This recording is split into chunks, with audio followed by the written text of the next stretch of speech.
levita não é seu irmão, eu sei que ele fala fluentemente, eis que ele vem ao seu encontro, e ao ver você, se alegrará em seu coração. Você falará com ele, lhe porá na boca as palavras.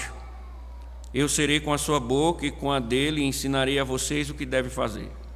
Ele falará por você ao povo, ele será como se fosse a sua boca, e você será para ele como Deus.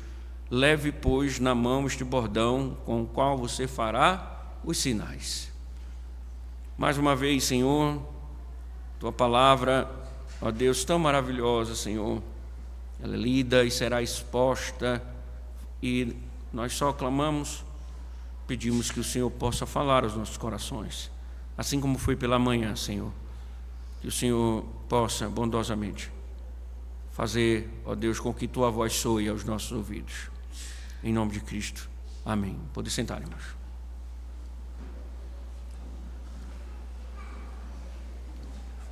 Eu não sei se acontece com vocês. Sinceramente, eu não sei. Mas eu sinto que quando almejamos algo, sempre estamos dispostos a fazer tudo para conquistá-lo.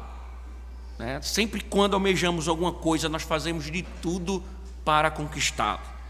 Se for um bem de valor, nós nos programamos, cortamos os gastos. Se é uma viagem, nós organizamos as férias.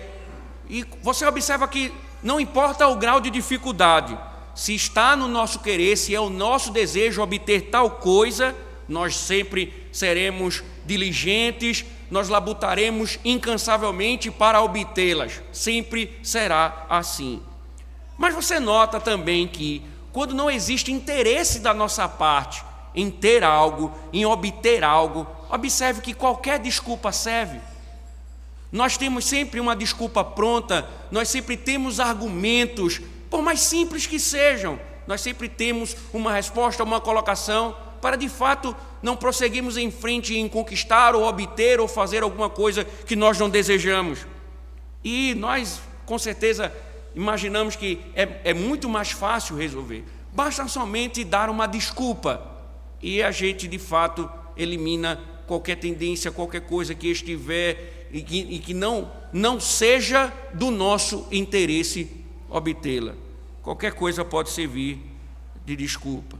Se nós não queremos, os argumentos brotam e nós temos justificativas por todos os lados para desfazermos de qualquer sedução, qualquer tentativa. É interessante, irmãos, porque nós chegamos na última cena do encontro de Moisés com Deus na sarça ardente. Após instruído, Deus o havia chamado para regressar ao Egito e dizer a Faraó que ele deveria deixar o povo partir. E Moisés fez muitas perguntas ao Senhor: quem sou eu? Quem és tu? Como acreditarão em mim? Como nós vimos pela manhã. E nós observamos, como nós falamos, que essas foram apenas as primeiras objeções de 5 no total. Ou seja, nós vimos que Moisés sempre, embora Deus estivesse falando com ele, Moisés sempre se erguia com objeções. Mas Deus sempre estava dando provas do seu favor. Deus sempre estava mostrando a Moisés. E na última cena nós vimos que Deus dá poder a Moisés. Nós vimos o cajado, o bordão, nós vimos a mão, nós vimos o sinal do rio Nilo se transformando em sangue. Então, Deus, mesmo com toda a dúvida e todas as objeções, Deus estava mostrando a Moisés que iria com Moisés, estava dando poder a Moisés para que Moisés, com a graça de Deus, fosse libertar o seu povo do Egito. Mas a conversa, irmãos, ela se estendeu e mais uma objeção foi levantada. Moisés deixou claro que não queria ir. Moisés agora revela o que está no coração dele. Ele não quer ir, ele não quer obedecer à ordem do Senhor. E ele mostra que o interesse dele, ele diz: Senhor, envia outro. Não envia a mim, envia outro. Não, veja, todas as indagações que ele levantou, o Senhor respondeu, o Senhor mostrou, o Senhor falou, o Senhor deixou claro que iria operar através dele, o Senhor deu poder a ele para que ele mostrasse que Deus de fato estava com ele. No final ele disse: eu não vou enviar outro. envia outro. Só que, irmãos, o texto mostra que nada justificava essa evasiva de Moisés, nada justificava. Porque Deus estava o tempo todo dando provas, mostrando, ensinando ao profeta, a Moisés, ensinando o tempo todo que estaria com ele. Nada justifica essa evasiva. Então o texto está querendo mostrar o que hoje? O que é que esse texto está querendo mostrar? Nada justifica nós desobedecermos a Deus. Não existe justificativa para desobedecermos a palavra do Senhor. Não existe justificativa. É porque eu queria que você atentasse para isso. Porque veja como o texto trabalha essa questão. Porque Moisés ele levanta uma objeção que tem a ver com a sua capacidade retórica. Essa é uma objeção inicial. É a sua quarta objeção, que tem a ver com sua parte retórica. Veja o verso número 10 novamente. Então disse o Senhor, então Moisés disse, ao Senhor: Senhor, eu nunca fui eloquente. Prestem atenção, irmãos, que esse texto é bem interessante. Senhor, eu nunca fui eloquente, nem no passado, nem depois, observe esse detalhe aqui, nem depois que falaste a teu servo, pois sou pesado de boca e pesado de língua. Imaginemos, irmãos, que Moisés aqui está levantando um argumento bem interessante, porque o que ele está questionando é que ele não tem a capacidade retórica para chegar, ou seja, isso seria um tratado político, e ele se julgava incapaz pela sua capacidade retórica. Ele não via condições nele de se aproximar do rei egípcio e tentar fazer uma proposta de liberdade para o povo de Deus. Ele se julgou que não estava à altura da tarefa por causa de ser pesado de língua ou não ser eloquente. E aí, irmãos, a pergunta que geralmente os estudiosos fazem é qual era a deficiência de fato dele. E quando nós analisamos o texto literalmente, ele está dizendo da seguinte forma: Senhor, eu não sou homem de palavras, eu tenho uma língua pesada. E aqui os estudiosos eles se debatem no texto para tentar chegar a uma conclusão. Então alguns chegam a dizer: será que era uma timidez? Será que Moisés era um homem tímido? Isso não seria algo difícil, Ou será que Moisés ele tinha mesmo de fato um distúrbio na fala? Ele tinha um problema de fato na fala dele, e o que ele estava dizendo ao Senhor de fato é verdade a respeito da sua questão da fala? Havia um problema. É interessante pensar que a Septuaginta, que é a tradução grega do Antigo Testamento, ela usa uma palavra grega que diz que Moisés era gago. Ele era um Américo Júnior do Egito, Então ele era gago. A Septuaginta diz que ele tinha gagueira. O problema dele era gagueira.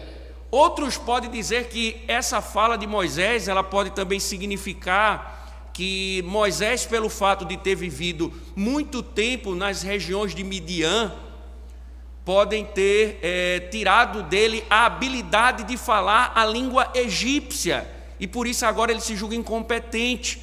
Por isso que ele não se julga capaz de ir a Faraó falar egípcio, porque ele não tem mais o domínio da língua na qual ele foi criado. Então ele tem essa dificuldade. Mas, irmãos, o interessante é que isso é só no campo da discussão, porque ninguém chega a um acordo para determinar. Há possíveis, pela estrutura do texto e até mesmo pela forma como a Septuaginta traduziu o Antigo Testamento, há evidências que levam a pensar que ele era gago, mas mesmo assim nós não temos como afirmar categoricamente que o problema dele era a gagueira. No entanto, parece que Moisés está apresentando um argumento sensato. Eu não tenho condições de falar, eu tenho um problema na minha fala. Então, nós não sabemos o problema. A grande questão do texto, irmãos, que nós devemos observar é que o seu problema real não era a sua fala. O texto está querendo mostrar que, embora o argumento de Moisés possa ser um argumento válido, mas o texto quer mostrar que o problema dele não era a fala. Porque, independente da sua eloquência, pensemos, Deus já havia dito exatamente o que ele deveria fazer. Deus já havia ordenado, Deus já havia dito a Moisés o que ele deveria fazer. Além disso, além da ordem, Deus prometeu que os anciãos iriam ouvi-lo e que os anciãos iriam com ele para pedir que Israel fosse liberto. Então, observem, ainda que existisse uma deficiência, a ordem divina, a promessa divina, ela mostra que, ainda que houvesse essa deficiência, a deficiência não impediria, porque Deus iria fazer conforme tudo aquilo que ele havia prometido. E observe, irmãos, um detalhe que muitas vezes alguns estudiosos não conseguem observar, já outros conseguem detalhar. Se você prestar atenção, parece que Moisés está querendo blefar de Deus. Por quê? Porque Moisés vem falando com Deus desde o início na sarça ardente.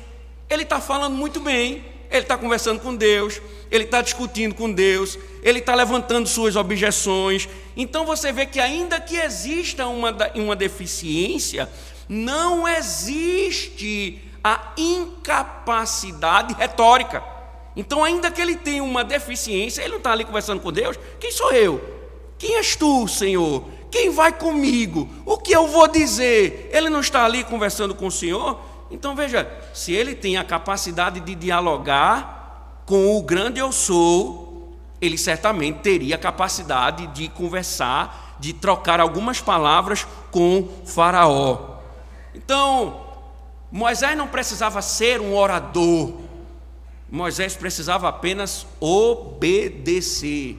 O problema, irmãos, de Moisés fica caracterizado no capítulo 3 e adentra no capítulo 4. O problema de Moisés era desobediência, era se submeter àquilo que Deus estava dizendo. E aí, mais uma vez, irmãos, não critique Moisés, porque você é assim também. Você é assim também. Quantas desculpas você tem usado para não obedecer ao Senhor? Quantas?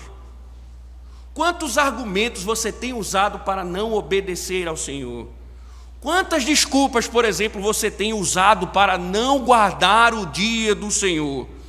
Quantas desculpas você tem usado para não estar na casa do Senhor dominicalmente? Quantas desculpas você tem usado para desobedecer à lei de Deus? Ah, pastor, é meu pai.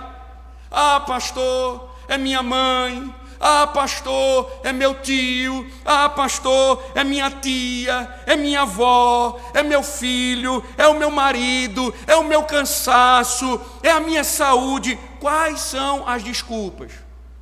Moisés disse: eu não sou bom de fala, Senhor. Eu não posso obedecer os teus mandamentos, porque eu não falo bem. E nós muitas vezes, o Senhor diz: faça, me obedeça, seja obediente, se submeta à minha vontade, e nós ficamos usando argumentos mentirosos para descumprir a palavra de Deus, para não nos submetermos à palavra de Deus. E aí, irmãos, o que nos mostra, o que esse texto está nos mostrando, é que Deus não diz: dependendo das circunstâncias, me obedeça. Ele diz: independente das circunstâncias, obedeça. Não existem argumentos, não existem desculpas, não existem fundamentos, não existe nada que possa justificar a quebra da lei de Deus. Se Deus disse obedeça, nós devemos obedecer. Nós muitas vezes ficamos querendo desculpar, querendo arrumar um jeito para não nos submeter à lei do Senhor, como se Deus aceitasse as nossas desculpas. Você vai para o inferno com suas desculpas, porque o Senhor, Ele quer que você obedeça à lei dEle, e não existe nenhuma desculpa que você possa dar diante do Senhor para burlar a lei de Deus. E nós muitas vezes esquecemos disso. Ah, Senhor, ah, pastor, eu fui agressivo com o meu marido, agressiva com o meu esposo, porque ele me causou ira. Ah, pastor, eu desobedeci ao meu pai e à minha mãe, porque eles não agiram corretamente comigo. Ah, eu roubei a empresa, pastor, porque ele não estava pagando direito as contas, ele não estava fazendo as coisas corretas. Ah, pastor, eu traí a minha esposa, porque a minha esposa, ela não mais me procurou, tem tanto tempo, então por isso eu traí. A gente fica assim, sempre usando desculpas para burlar a lei de Deus, e Deus diz: não, você tem que me obedecer. Não existe possibilidade, mecanismo, nada que permita você quebrar a lei de Deus. Deus está dizendo: você deve ir, e Moisés está dizendo: eu não falo bem.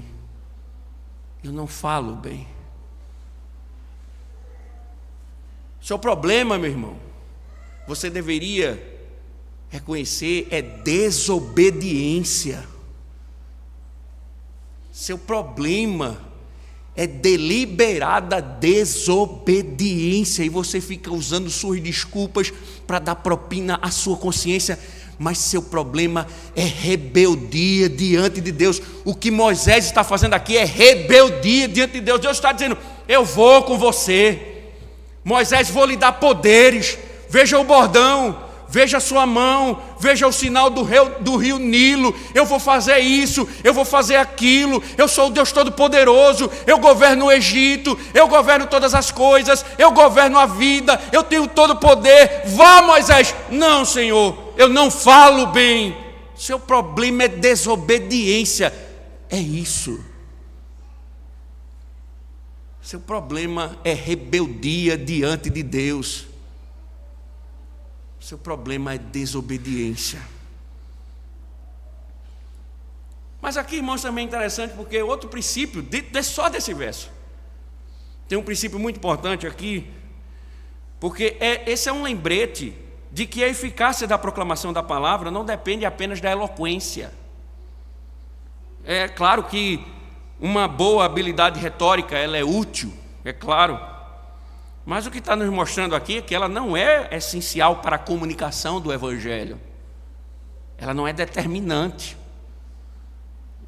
Basta lembrar o que o próprio Paulo, ele fala, onde ele faz uma análise das críticas que ele recebe. Por exemplo, que em 2 Coríntios capítulo 10, verso 10, ele diz que alguns coríntios diziam que sua fala era desprezível, ele não sabia falar bem. E muitos estudiosos concordam com isso. Há indícios no Novo Testamento de que o próprio Paulo, ele sabia que as igrejas, algumas igrejas, em especial a igreja de Corinto, considerava que ele não era um bom pregador. E ele chega a falar isso em 2 Coríntios capítulo 10, que comentavam que sua fala era desprezível. Alguns dizem até que o motivo daquele jovem ter caído quando ele estava pregando a noite toda e ter morrido foi justamente sono que bateu, que ele era um tão ruim pregador que o caba dormiu, caiu e acabou morrendo. Mas observe que Paulo ele vai dizer que o conteúdo de sua mensagem era o conteúdo de Cristo. E Paulo diz assim, na mesma epístola: talvez eu não saiba falar, mas eu tenho o conhecimento do Evangelho. Por que esse princípio é importante, irmãos? Porque, por vezes, nós não estamos preocupados com o conteúdo, mas com a capacidade retórica. Nós estamos mais preocupados com a capacidade retórica, com o poder de retórica, do que mesmo com o conteúdo daquilo que é transmitido. Por isso, os gostos acabam tapando os ouvidos e não percebem a voz divina. E a questão não é você gostar de um pregador ou outro, essa não é a questão. Você pode admirar um tipo de retórica, você pode admirar tantos outros pregadores com diferentes estilos, mas aqui, meus irmãos, nós devemos entender que quando se trata da proclamação da palavra de Deus, a mensagem ela é mais importante do que o homem. E nós muitas vezes temos a tendência de valorizar mais o homem depois a proclamação da palavra. E aí, irmãos, nós devemos entender, na verdade, que, de algum modo misterioso, as limitações de um pregador são muitas vezes essenciais à comunicação eficaz no Evangelho. Então, tropeçar nas palavras, por vezes, deve lembrar a congregação que toda eficácia vem de Deus e não do homem em si mesmo. Então, isso, irmãos, deve nos fazer pensar que não pode ser desculpa para que alguém seja um péssimo comunicador. Mas nós devemos entender que, ainda que haja uma boa comunicação, uma boa retórica, nós devemos entender que é Deus quem usa a boa retórica, é Deus quem usa a boa fala. Então nós devemos observar da mesma forma. Se alguém não tem uma capacidade retórica, mas ainda assim, com suas fraquezas retóricas, ele pode ser usado por Deus. Mas sabe qual é o problema? É que muitas vezes nós usamos a retórica para não ouvir a palavra de Deus. Nós usamos muitas vezes a capacidade retórica daquele que expõe a palavra para nos esquivar da ordem de Deus. Ele grita muito, ele fala muito manso, ele gesticula muito, ele parece um pedaço de madeira no púlpito, ele canta. Irmãos, devemos parar com isso. O que nós devemos entender é que as Escrituras estão nos mostrando que é a mensagem, é o conteúdo, ainda que seja alguém com uma capacidade oratória extraordinária, e ainda que seja alguém que não tenha tal capacidade, se ambos estiverem sendo fiéis à verdade de Deus, eles estão sendo a boca de Deus para o seu povo. Então, quando muitas vezes nós dizemos, não, ele grita muito, ele fala muito manso, na verdade nós estamos dizendo, eu não vou ouvir a voz de Deus.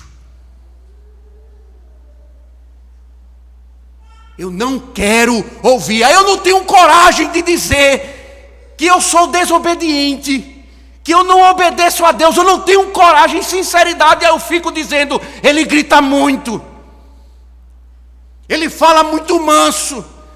Eu não tenho a coragem de dizer que o problema está em mim, no meu coração, na forma como eu rejeito a vontade de Deus. Então é mais fácil dizer, o problema é o pregador.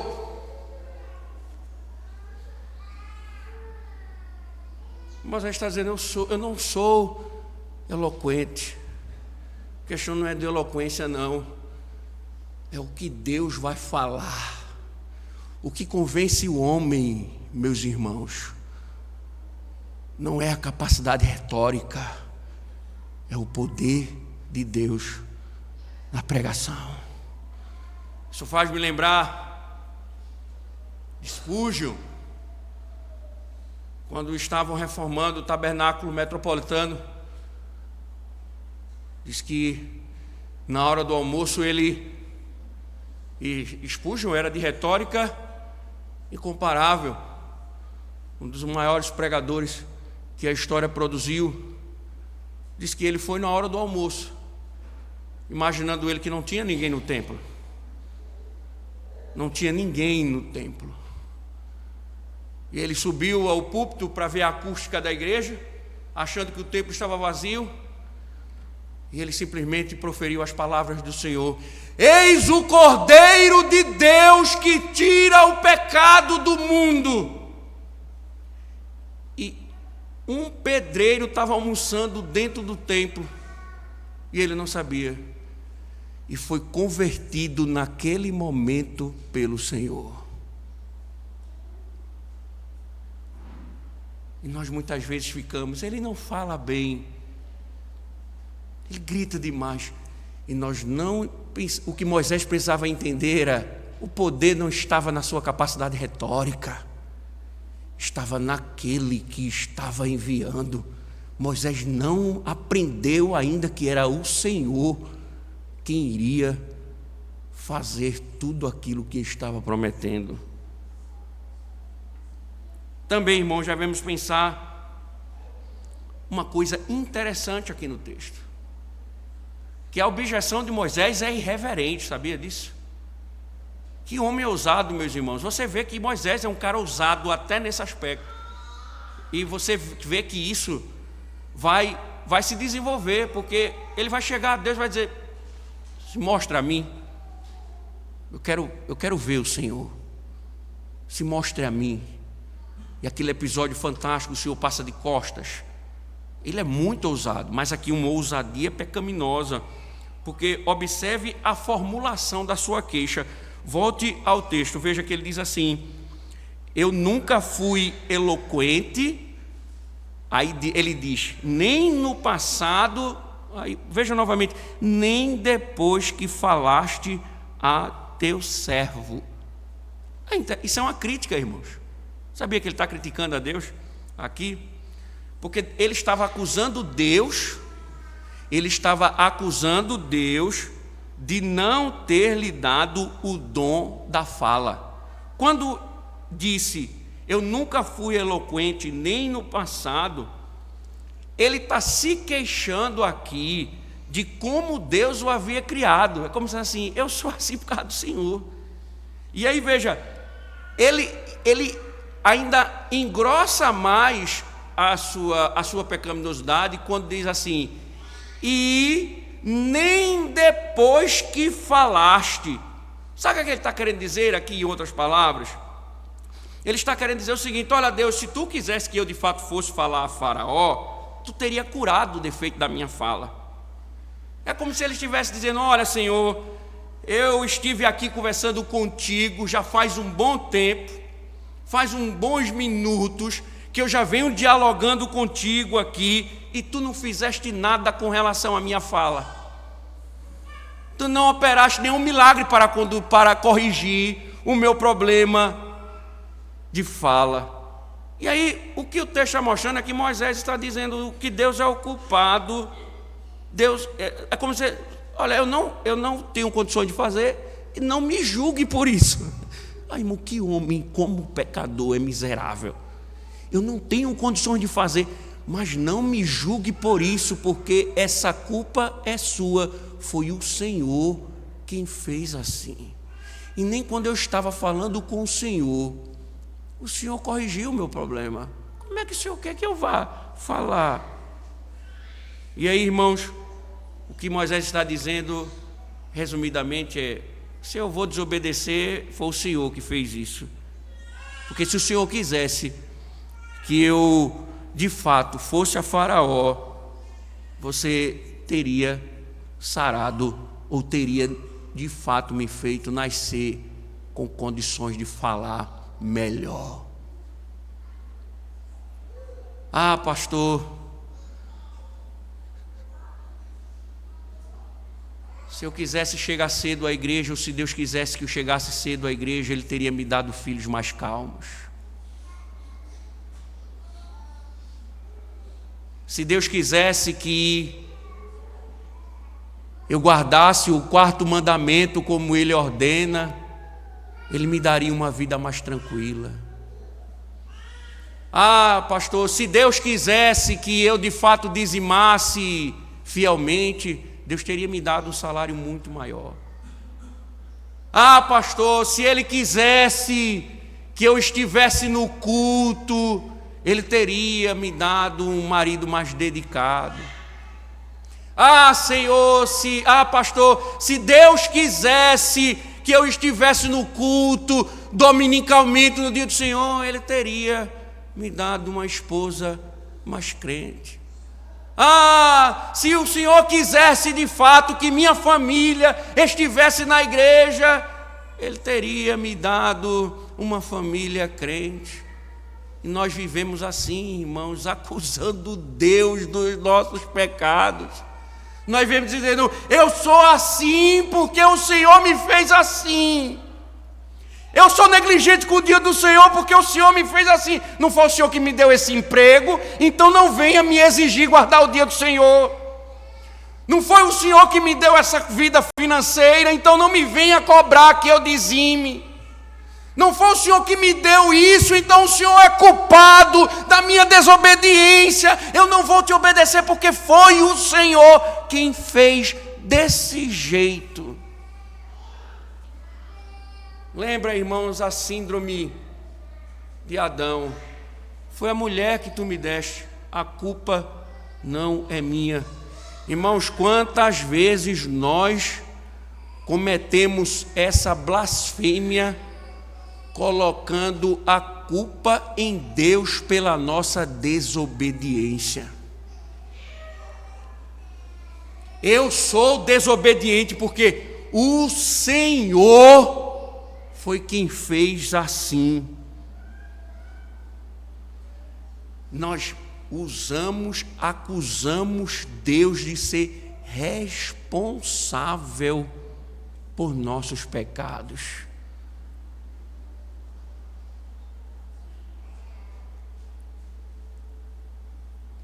Eu não sei falar, Senhor. Foi o Senhor que fez isso. Mais uma vez, meu irmão, seu problema é desobediência.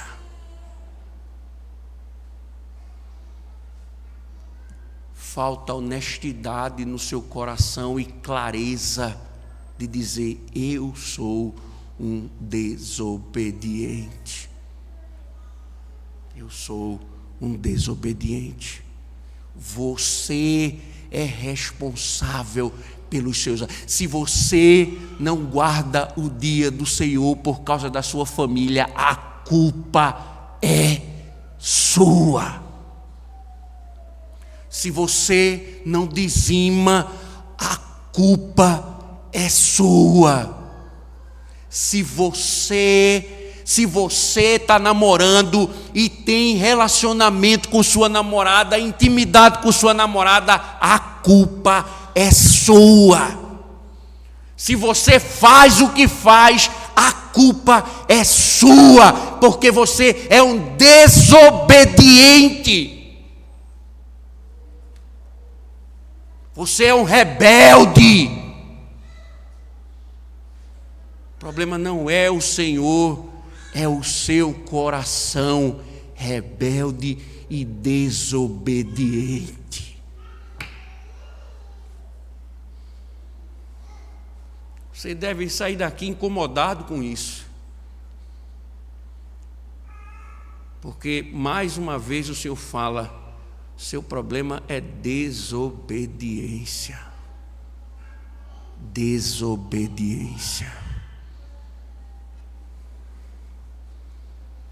Mais interessante, irmãos, que Moisés havia recebido exatamente os dons de Deus que Deus queria que ele tivesse. Veja o verso número 11. O Senhor respondeu: quem fez a boca do homem? Ou quem fez o mudo, ou o surdo, ou o que vê, ou o cego? Não sou eu, o Senhor? Irmãos, essa pergunta retórica, ou essas perguntas, na verdade, são várias perguntas retóricas, são um lembrete de que Deus está dizendo a Moisés: você é assim, exatamente como eu fiz. Você é do jeito que eu quis. E aí a pergunta que ele faz, podemos fazer: quem nos deu os olhos, ouvidos, boca? Obviamente Deus. Então, se esse é o caso, então nossas habilidades, incapacidades e até mesmo deficiências são ordenadas por Ele. Deus, de fato, nos fez assim. E o importante é que Ele nos fez assim para a sua glória. Ele não vai ser glorificado somente nas nossas competências, mas nas nossas incompetências também. Porque muitas vezes, irmãos, as pessoas desejam ter habilidades de outro no lugar das suas próprias. Mas se é verdade que Deus nos fez exatamente da maneira como Ele quis, então não podemos nos queixar da nossa falta de habilidades, sem resmungar contra Deus. Quando Moisés disse: eu não sei falar, Deus respondeu: quem fez a boca do homem? Isso era a maneira de Deus mostrar a Moisés que ele estava sendo desbocado. Eu não sei falar, Senhor. Ele disse: e quem fez a tua boca? Não foi eu que te dei a tua boca? Não foi eu que te dei a fala? Como é que tu estás dizendo que não sabe falar se foi eu que te dei a boca? E talvez, irmãos, toda vez que nos queixamos das nossas limitações pessoais, na verdade estamos fazendo insultando o Deus que nos criou. Nós estamos dizendo que nós não éramos para ser assim, era para sermos de outro jeito. Os meus dons não eram para ser esses dons, eram para ser outros dons. E nós começamos a nos queixar de Deus, porque nós vemos insatisfeito com as virtudes que o próprio Deus nos deu. E o que nós estamos ouvindo aqui, irmãos, vendo, é que nós devemos fazer, o que nós devemos fazer, em vez disso, é servir a Deus da melhor maneira possível. Quantas virtudes Deus lhe deu? Talvez você não seja um intelectual, não tenha uma inteligência diferente, talvez sua voz não seja tão bonita ou seja bonita, talvez, irmãos, você não tenha uma habilidade considerada ou comparada a outras habilidades, mas aí, irmãos, veja, será que você não tem uma habilidade de cuidar de enfermos, de cuidar de crianças pequenas, ou de dar uma aula? Independente, irmãos, da habilidade, nós devemos usá-las para a glória de Deus, porque foi Deus quem fez assim. Foi Deus quem nos fez assim, com esses dons, com essas virtudes, e o que nós devemos fazer é não nos queixar, mas servi-lo da forma como Deus nos colocou. Isso, irmãos, já devemos entender, fazer o mesmo com as nossas deficiências, que também são usadas para glorificar a Deus. Deus menciona, irmãos, tanto a cegueira quanto a visão aqui, para mostrar que cada ser humano é chamado para servir a Ele, independente das circunstâncias. Se Deus é aquele que faz a pessoa surda ou cega, então até mesmo essas limitações podem ser usadas para a glória de Deus. Temos um bom exemplo nisso na história de Jesus, meus irmãos, e de um homem que era cego de nascença. Lembre que os discípulos estavam acreditando ainda que alguém que nascia enfermo, isso acontecia porque alguém era culpado pela deficiência do homem, e por isso chegavam a dizer que um rapaz de João 9 era cego por causa do pecado dos pais. Jesus rebate essa ideia dizendo: nem ele pecou, nem seus pais, mas foi para que se manifestasse nele as obras de Deus. O mesmo se aplica a cada um de nós, meus irmãos. Nós fomos feitos para a glória de Deus, e não devemos pensar que as nossas limitações, de algum modo, limitam a capacidade de Deus de glorificar a si mesmo na nossa vida. Nossas incompetências e incapacidades não impedem de Deus ser glorificado através de homens tão limitados como nós. Então, por mais espertos ou lentos que possamos ser, podemos obedecer ao chamado de Deus. Por mais fortes ou fracos que sejamos, podemos pensar e agir biblicamente para a glória de Deus, porque se Deus nos fez assim, Ele nos conduzirá para a sua própria glória. Por um princípio importante, irmãos, aqui ensinado a Moisés: não servimos a Deus por conta própria e não trabalhamos com nossa própria força, antes é tudo com a graça de Deus. É tudo com a força divina. E veja que Deus nunca avaliou a habilidade retórica de Moisés, mas tentou convencê-lo o tempo todo, de que eu, Moisés, sou mais importante do que a sua fala, porque sou eu quem vou fazer, eu quem vou operar. Nós não acreditamos nisso, por isso que tantas vezes achamos que a nossa fala, a nossa competência, aquilo que nós fazemos, aquilo que nós produzimos, os nossos planos, a nossa força, porque nós pensamos que somos nós, e o Senhor está dizendo: sou eu, Moisés, Se Moisés era gago, Deus está dizendo: até um gago eu uso para a minha glória.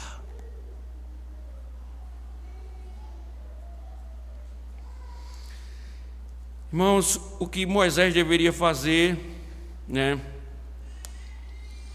diante de mais uma vez, o Senhor mostrando isso, Moisés deveria pegar o cajado e dizer: Senhor, então eu vou lá. Mas veja o verso 12. O Senhor diz: agora vai, eu serei com a sua boca e lhe ensinarei o que você deve falar. Então, Moisés deveria, diante disso, o Senhor mais uma vez: vá, Moisés, eu vou instruir, eu vou falar através de você. Eu prometi aí com você, eu vou com você. Não importa as suas debilidades. Eu lhe dei a boca. Eu sou o Senhor. Eu sou o Senhor. Vá, Moisés. Vá. O Senhor mais uma vez. Olha, você lê o texto. Você vai lendo o fluxo do texto, você já vai se irritando com Moisés. Você naturalmente vai se irritando com Moisés. E aqui mais uma vez eu disse: vá, eu vou com você. Eu vou falar. E aí, irmãos, mas a desobediência não tem limite, meu irmão. Irmãos, nossa desobediência não tem limites. Veja o verso 12, verso 13. Agora vai, eu serei com a sua boca e lhe ensinarei o que você deve falar. Porém Moisés respondeu: Senhor, envia alguém outro que quiseres enviar, menos a mim. Veja, irmãos, Deus vem vá, serei contigo, eu vou com você. E aí veja, Moisés não encontrou mais desculpas. Porque observe, ele dá desculpa, Deus responde. Ele faz uma objeção, Deus fala. Ele coloca uma impossibilidade, Deus destrói as impossibilidades. Há sempre argumentos divinos para desfazer qualquer objeção de Moisés. E ele já havia tido todas as respostas do Senhor. Mas aqui, irmãos, ele mostra a sua verdadeira motivação, a toda a sua depravação.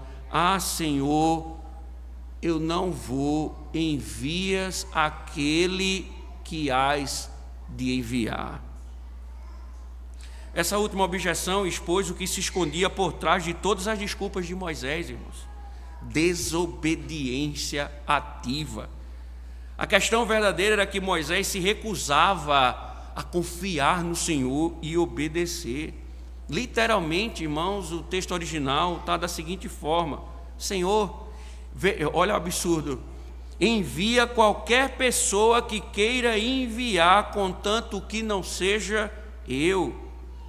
Moisés avaliou tudo que o Senhor havia dito e rejeitou, decidiu desobedecer ao Senhor. Ele estava simplesmente negando o direito que Deus tinha sobre a sua vida. E, irmãos, é de fato apropriado em alguns momentos nós perguntarmos: quem sou eu, Senhor? Quem é o Senhor? Posso confiar que o Senhor irá comigo? Orar ao Senhor dizendo: Senhor, vá comigo, me ajude, seja o meu auxílio. Mas, uma vez que sabemos o que Deus quer que façamos, devemos parar de perguntar tolamente e obedecer. Somos os únicos capazes, com a capacidade divina, de fazer aquilo que Ele nos chama. Então, irmãos, quantas vezes nós ficamos lutando com Deus, rejeitando a palavra de Deus? Deus está falando, Deus está chamando, Deus está nos mostrando, e eu não vou.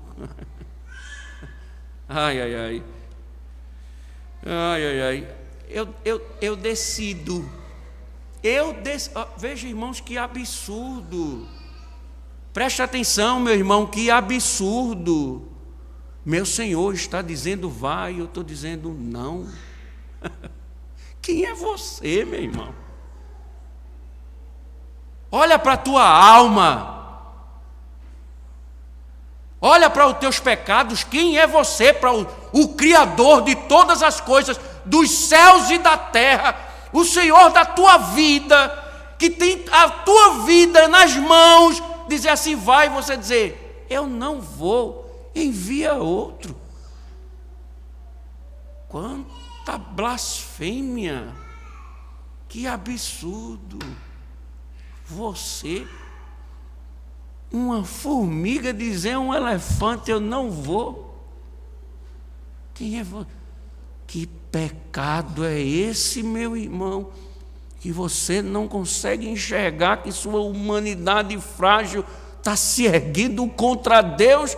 Arrependa-se!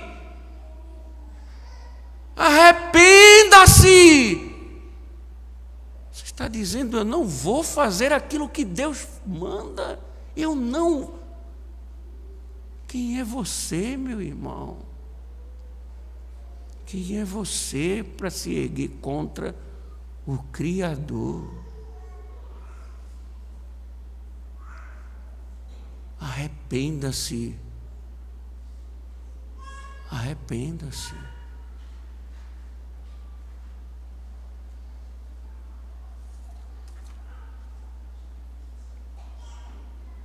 E aí, irmãos, a coisa é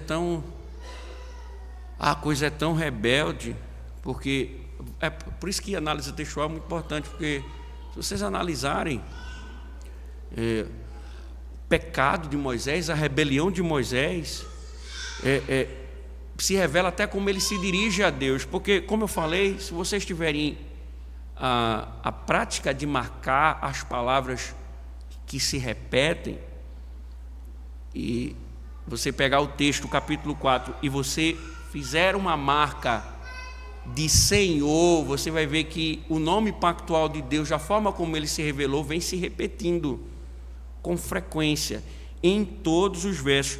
Mas quando Moisés falou com o Senhor, ele não usou o nome pactual. Ele usou o nome Senhor de forma... Esse nome usado, na verdade, a tradução traduziu de forma minúscula, porque Moisés não usou o nome pactual de Deus. Sabe por quê, irmãos, está assim? Porque quando alguém desobedece ao Senhor, ele está deixando de reconhecer quem Deus é. Quando Deus vem se revelando, eu sou, o eu sou, o eu sou, o eu sou, o eu sou. Quando Moisés se dirige a Deus, ele não usa o nome pactual. Ele está deixando de reconhecer a glória de Deus, o poder de Deus, tudo aquilo que Deus estava falando. Nós, quando desobedecemos ao Senhor, nós não estamos reconhecendo e dando a devida glória àquele que merece todo o reconhecimento e glória.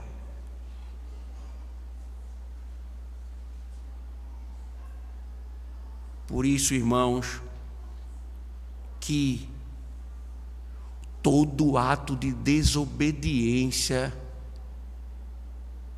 é uma anulação de quem Deus é. E aqui, irmãos, aqui dá outros sermões. Porque quando nós vivemos em pecado, nós desobedecemos ao Senhor, nós não reconhecemos quem Ele é. Por isso que, por exemplo, todo pecado, quando há uma disciplina pública, incorpora o terceiro mandamento, porque o nome de Deus foi profanado. Quando nós nos reunimos para adorar, se a adoração não for bíblica, nós estamos desobedecendo ao Senhor e automaticamente não estamos reconhecendo a sua glória. Então todo ato de desobediência é uma anulação de quem Deus é e uma exaltação de quem o homem é. Quando alguém diz assim, eu não vou, ele deixa de reconhecer quem Deus é e passa a valorizar quem ele é. O importante não é o eu sou, é quem eu sou. Quem manda sou eu, Senhor. Eu não vou. Veja o verso 14, 15 e 16. Então a ira do Senhor se acendeu contra Moisés. E esperar mais o quê? Que Deus botasse no colo? Você acha o quê? Que o caminho de rebeldia vai ser do agrado do Senhor? Alguém que se ergue contra Deus, eu não vou te obedecer, eu vou seguir os meus próprios caminhos. Aí você acha que Deus vai dizer assim: oh, ovelhinha, eu te amo, e faz um coração de dorama para você, é? Você está pensando nesse Deus do evangelicalismo brasileiro, do evangelho que é pregado nessa cidade, um Deus que abraça todo mundo, que você vive em pecado e Deus acha que está tudo bem, que o povo vive em rebeldia e que Deus está sempre olhando para o povo dizendo: oh, meu povinho querido, eu não vou fazer nada com eles. Diz que Deus se irou contra Moisés e tinha como ser diferente. Deus dizendo: eu vou com você, eu vou sustentar você, eu vou falar através de você, eu vou lhe dar poderes, vá, eu vou operar, vá, não vou. A ira do Senhor se acendeu. Você espera o que do Senhor se você vive a desobedecer?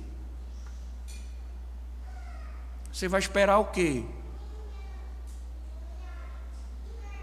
Você vai esperar o quê? Que a ira do Senhor vai se acender contra você. É isso que você quer para a sua vida, meu irmão? Você quer a ira do Senhor? O Senhor, e veja, olha quantas oportunidades o Senhor mostrou a Moisés, e Moisés: não vou, meus irmãos. A ira do Senhor se ergueu. Essa é a primeira vez. Essa é a primeira vez. Essa é a primeira vez.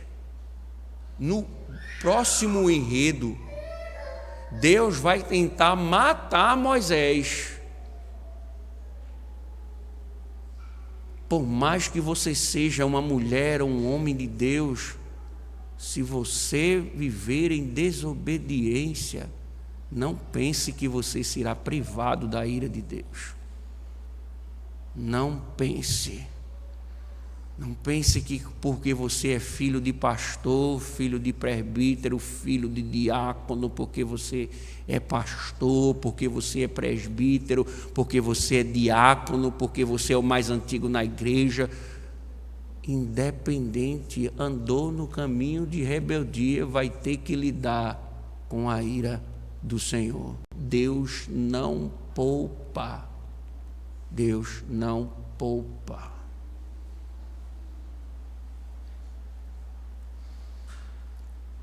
Você quer isso para a sua vida? Então vou lhe dar um conselho. Continue desobedecendo. Continue. Saia daqui como se não tivesse acontecido nada. Como se Deus não tivesse falado. Saia daqui e volte aos seus pecados. Domingo que vem, falte o dia do Senhor de novo. Eu lhe aconselho. Falte, não venha de manhã, só venha de noite, ou não venha de noite, venha só de manhã. Não fique para a escola dominical, volte para casa para os seus afazeres. Durante a semana não procure crescer em graça, em conhecimento, não procure estudar a palavra. Continue. Pode continuar. Pode continuar desobedecendo a Deus. Continue. Aí você vai ver o que é que vai acontecer.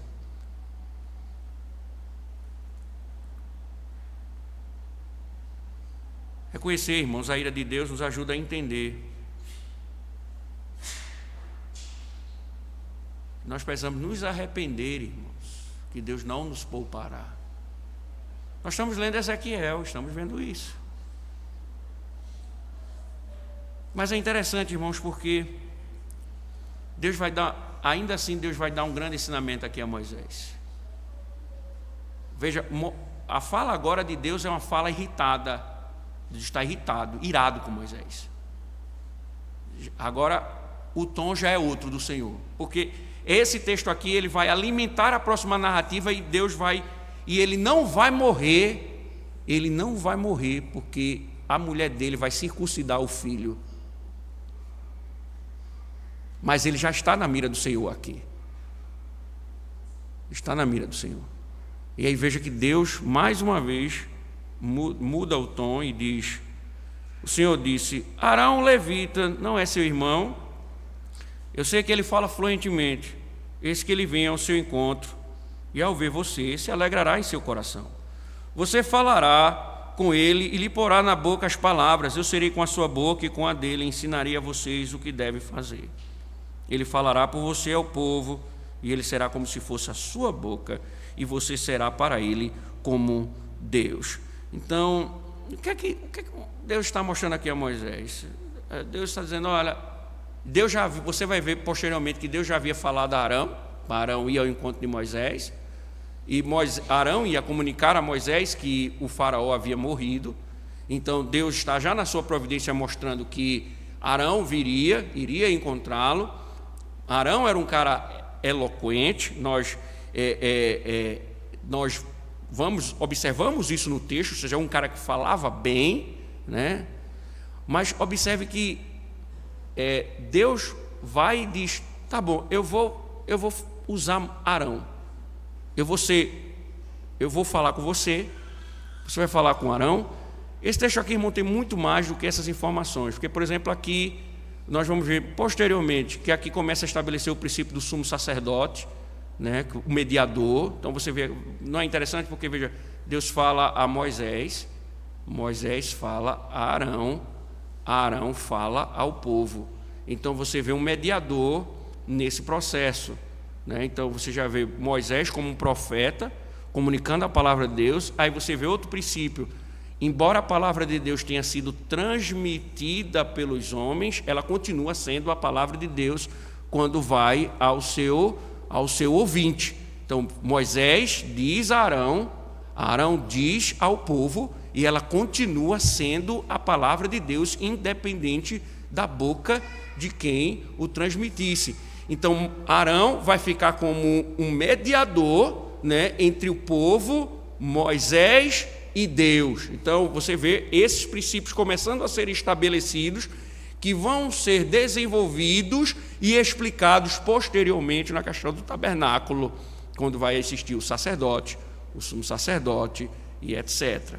Mas aqui Deus está dando uma lição importante a Moisés, porque não era Moisés que deveria ir. Então ele disse, Arão vai com você, né? Só que vocês lembram de Arão? Posteriormente Arão desviará o povo ao fazer para eles um bezerro de ouro. Por quê? Por que isso? Por que Arão? Irmãos, quando nos recusamos a fazer o que Deus nos chamou para fazer, nós assumimos o risco de ver bezerros de ouro sendo erguidos. Quando nós não fazemos aquilo que Deus ordena, nós corremos o risco de vermos bezerros de ouro sendo erguidos. Deus disse a Moisés, vá, mas por causa da rebeldia de Moisés, Deus disse, Arão vai, e vai ser Arão que vai levantar o bezerro de ouro.